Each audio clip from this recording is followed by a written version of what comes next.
புத்தாண்டை புத்துணர்மிக்க மாணவ சமுதாயத்தோட தொடங்கிறது ஒரு பாசிட்டிவ் எனர்ஜியை கொடுக்குது. நெக்ஸ்ட் ஜெனரேஷனான உங்களை மனசுல வச்சுதான் இந்த மொத்த விழாவையும் ஏற்பாடு செஞ்சிருக்கிறோம். அதனாலதான் கல்வி கண்காட்சியோட இணைச்சு இந்த அறிவு விழாவை, கல்வி விழாவை எதிர்காலத்துக்கு தேவையான விழாவா ஏற்பாடு செஞ்சிருக்கிறோம். இந்த விழாவை சிறப்பாக ஒருங்கிணைச்சு சிறப்பு சேர்த்திருக்கக்கூடிய நம்முடைய அமைச்சர்கள், அரசு அலுவலர்கள் அனைவருக்கும் என்னுடைய பாராட்டுக்கள், வாழ்த்துக்கள். ஏன் இந்த மாதிரி நிகழ்ச்சி நடத்துகிறோம்? ஏன் இந்த மாதிரி திட்டங்களை செயல்படுத்துகிறோம்? மாணவர்களை வளர்த்தெடுத்தா தான் மாநிலம் வளரும், நாடு வளரும். அதனால தான் நம்ம ஆட்சியில் நான் முதல்வன், புதுமை பெண், தமிழ் புதல்வன், இப்போ இந்த லேப்டாப் திட்டம். இந்த ஸ்டேஜில் நீங்க லேப்டாப் வாங்க போற மாதிரியே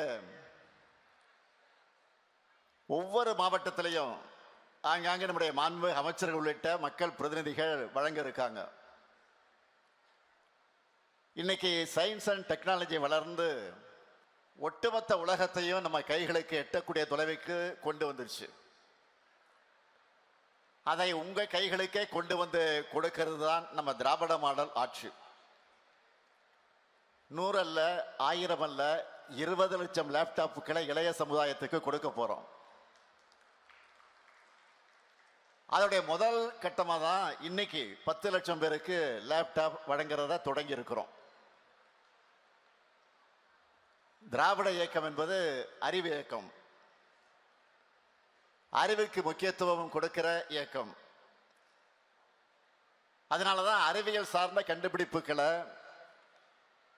அடுத்தடுத்த தலைமுறைகளுக்கு உடனடியாக உடனுக்குடன் கிடைக்கும்னு நம்ம ஆட்சி செயல்பட்டு கொண்டிருக்கு. எடுத்துக்காட்டுக்கு சொல்றேன், 25 ஆண்டுகளுக்கு முன்னாடியே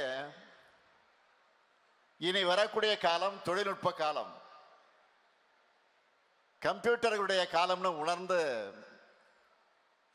ஐடி பாலிசி டைடல் பார்க்னு கொண்டு வந்தார் நம்முடைய முத்தமிழறிஞர் கலைஞர் அவர்கள். அதனால தான் நம்ம தமிழ்நாட்டை சேர்ந்தவங்க உலக அளவில் சாஃப்ட்வேர் ஃபீல்டில் டாப் பொசிஷன்ல இருக்காங்க. தமிழர்களான நாம எப்பவுமே கடந்த கால பெருமைகளையும் பேசுவோம், எதிர்கால பெருமைகளுக்காக உழைப்போம். ஒருபோதும் போலி பெருமைகளை பேசி தேங்கிட மாட்டோம்.